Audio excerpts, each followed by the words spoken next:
Alright, I'm going to show you two ways on how you can convert a negative number to 0 in Excel. And I'm going to start by just showing you the simplest way. And here we have data in column B here. We can see that some of these are negative, some aren't.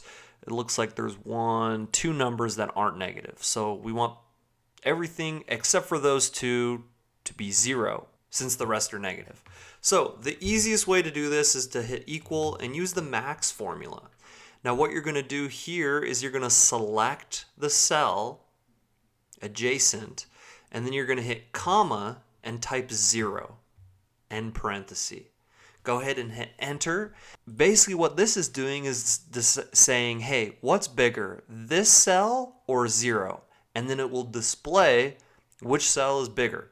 So in this case, 0 is a larger number than -3, so it's going to display 0.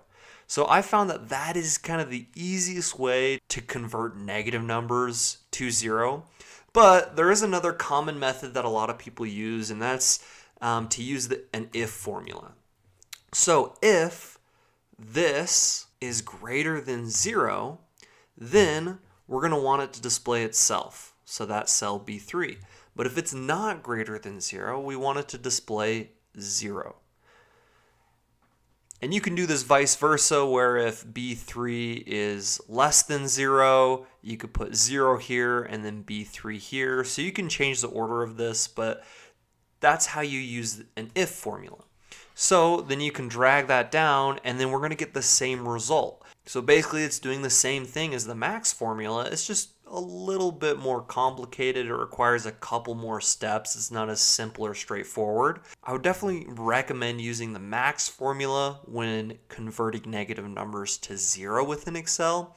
However, if you need practice with the if formula, this is helpful to kind of understand how that works. So thank you so much for watching. Before you go, please subscribe and hit the like button as you're on your way out. Thank you so much, and have a great rest of your day.